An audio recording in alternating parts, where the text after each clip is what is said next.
بسم اللہ الرحمن الرحیم۔ آج کی یہ مجلس اور نشست بڑی مبارک ہے، اور آپ کا ذوق اور آپ کی مسجد کی انتظامیہ میرے برادر اکبر بھائی محمود احمد صاحب، ان کے برادران اور آپ کی انتظامیہ کا ذوق اور شوق دیکھ کر میرا دل چاہتا ہے کہ میں اللہ سے ایک دعا کر دوں اور آپ اس دعا پہ آمین بھی کہہ دیں۔ میں اللہ سے دعا کرتا ہوں کہ اللہ ہمارے اس مسجد کو تعمیر کرنے والے وہ بزرگ جو اب ہمیں نظر نہیں آتے، اور اب اس مسجد کے انتظام انصرام کو چلانے والے اور اس کے لیے کوشش کرنے والے، اے اللہ میرے ان بزرگوں ان جوانوں کی زندگیوں میں برکت عطا فرما، اور اے میرے اللہ اس مسجد کو وسعت عطا فرما، اور اس کو دین اسلام کا ایک عظیم قلعہ بنا۔ حضرات،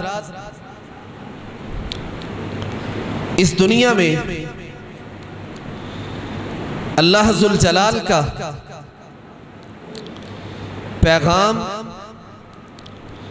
جو ہمارے لیے دستور حیات بھی ہے، دستور عمل بھی ہے، زندگی گزارنے کا طریقہ و سلیقہ بھی ہے، جس کو قرآن مجید کہتے ہیں۔ اللہ نے اس کو آج سے کم و بیش 1400 سال قبل سرزمین حجاز میں محمد الرسول اللہ صلی اللہ علیہ وسلم کے قلب اطہر پر نازل کیا۔ کس لیے نازل کیا؟ کہ ہم اپنی خوشی و غمی، اپنے لیل و نہار اور اپنی زندگی کے صبح و شام اللہ کی اس کتاب کے مطابق بسر کریں۔ لیکن وقت گزرتا رہا، آج 14 صدیاں بیت چکی ہیں، زمانہ نبوت سے ہم آج 1400 سال کے فاصلے پہ موجود ہیں۔ وقت کے ساتھ ساتھ بہت کچھ بدلا، زمین و زمان کا نظام بدلا، شاہیاں اور بادشاہیاں بدلی، لیکن آج بھی اس کائنات کا حقیقی بادشاہ، اس کائنات کا حقیقی داتا آج بھی وہی ہے اور ہمیشہ کے لیے رہے گا۔ اسی طرح دستور اور قانون جو اللہ ذوالجلال نے اس وقت محمد الرسول اللہ صلی اللہ علیہ وسلم کے ذریعے سرزمین عرب پہ اتارا تھا، جس طرح وہ اس وقت قابل عمل تھا، جس طرح وہ اس وقت معاشرے کی ضروریات کی عکاسی کرتا تھا، آج بھی وہ الحمدللہ اسی طرح معاشرے کی ضروریات کی عکاسی کرتا ہے۔ اور آسمان کی اس نیلگوں چھت کے نیچے، زمین کے اس فرش خاکی کے اوپر سب سے زیادہ پڑھی جانے والی کتاب، سب سے زیادہ چھاپی جانے والی کتاب اگر کوئی ہے تو وہ اللہ کی کتاب قرآن مجید ہے۔ اور میرے بھائیوں، یہ تو وہ مقدس کتاب ہے جس کا اس کتاب کے ساتھ تعلق جڑ جائے، جس کا اس کتاب کے ساتھ ناتا اور رشتہ قائم ہو جائے، کائنات کا رب اس کتاب کی نسبت سے اس کو مقام بھی عطا کرتا ہے اور شان بھی عطا کرتا ہے۔ جس رات میں اس کتاب کو کائنات کے رب نے لوح محفوظ سے اتارا، ایک رات میں جس کو لیلۃ القدر کہا جاتا ہے، اور رب نے کہا اِنَّا أَنزَلْنَاهُ فِي لَيْلَةِ الْقَدْرِ وَمَا أَدْرَاكَ مَا لَيْلَةُ الْقَدْرِ لَيْلَةُ الْقَدْرِ خَيْرٌ مِّنْ أَلْفِ شَهْرٍ۔ کائنات کا رب کہتا ہے لوگو ہم نے اس کتاب کو اتارا، لیلۃ القدر میں اتارا، تمہیں کیا معلوم کہ لیلۃ القدر کیا ہے؟ لیلۃ القدر خیر من الف شہر۔ لیلۃ القدر جو ہے 1000 مہینے کی عبادت ایک طرف ہو، ایک لیلۃ القدر کی عبادت ایک طرف ہو، لیلۃ القدر ایک رات کی عبادت 1000 مہینے کی عبادت سے بہتر ہے۔ رب نے اس کو جس مقدس رات میں اتارا، وہ لیلۃ القدر سارے سال کی راتوں سے افضل ہے۔ جس شہر رمضان میں اتارا، وہ سال کے 12 مہینوں سے افضل ہے۔ رب ذوالجلال نے جس جبریل کو دے کر یہ میسج، یہ پیغام، یہ وحی دے کر بھیجا، وہ سید الملائکہ سارے فرشتوں سے افضل ہے۔ اور جس پیغمبر کے قلب اطہر پر اس کتاب کو نازل کیا، وہ کائنات میں اللہ ذوالجلال کے بعد سب سے افضل شان اور مقام کے حامل ہیں۔ جن بستیوں میں اتارا، مکہ و مدینہ، وہ بستیاں کائنات کی بستیوں سے اعلیٰ، اور جس زمانے میں اتارا خیر القرون کرنی، وہ زمانہ اس کائنات کے سارے زمانوں سے اعلیٰ۔ حضرات، یہ قرآن ہے جس کا تعلق اس کے ساتھ جڑتا چلا جاتا ہے۔ کائنات کا رب عزت، عظمت، وقار اور مقام اس کو عطا کرتا چلا جاتا ہے۔ ابھی ہم دیکھ رہے تھے ہمارے امام تراویح قاری صاحب قرآن کی تلاوت کر رہے تھے، ہم پیچھے کھڑے تھے، وہ آگے کھڑے تھے۔ ہم پیچھے کیوں، وہ آگے کیوں؟ حضرات، یہ فرق امتیاز قرآن کی نسبت سے ہے، یہ قرآن کے تعلق سے ہے۔ قرآن کو جس سینے میں جگہ مل گئی، وہ سینہ سارے سینوں سے ممتاز ہوا اور آگے مصلی امامت پہ جا پہنچا، اور مقام یہ رب نے دیا ہے، شان یہ رب نے دی ہے۔ دنیا نہیں مانتی تو نہ مانے، کائنات تسلیم نہیں کرتی تو نہ تسلیم کرے۔ آج کائنات کی نظر میں ڈگریاں ہیں تو کالج کی ڈگریاں ہیں، ڈگریاں ہیں تو یونیورسٹی کی ڈگریاں ہیں، ڈگریاں ہیں تو دنیاوی علوم و فنون کی ڈگریاں ہیں، لیکن در حقیقت سب سے بڑی اس کائنات میں ڈگری ہے تو وہ قرآن کی ڈگری ہے۔ سب سے بڑی اگر کوئی ڈگری ہے تو وہ قرآن کی ڈگری ہے۔ اسی لیے قاری، حافظ، عالم مصلی پہ آگے کھڑا ہوتا ہے، پرائم منسٹر بھی ہے، ایم این اے بھی ہے، ایم پی اے بھی ہے، پیچھے کھڑا ہے۔ جب تک وہ رکوع میں نہیں جاتا، یہ رکوع میں نہیں جا سکتا۔ جب تک سجدے میں نہیں جاتا، وہ سجدے میں نہیں جا سکتا۔ یہ کائنات کے رب کی طرف سے میسج ہے، پیغام ہے۔ رب یہ بتانا چاہتے ہیں، دیکھو جس کا تعلق میرے قرآن سے جڑ گیا، میں نے دنیا میں اس کو سب سے مقدم کر دیا، اور آخرت میں بھی وہ سب سے ممتاز اور سب سے مقدم ہوگا۔ امام کائنات علیہ الرحمہ فرماتے ہیں قیامت کا دن ہوگا، قرآن کا حافظ، قرآن کا قاری، قرآن کا عالم جب قیامت کے دن اللہ کے سامنے جائے گا تو رب کیا کہیں گے؟ اے میرے قرآن کے قاری، اے میرے قرآن کے حافظ، اے قرآن کو پڑھنے والے، اپنے سینے میں جگہ دینے والے، اقرا ورتقی ورتل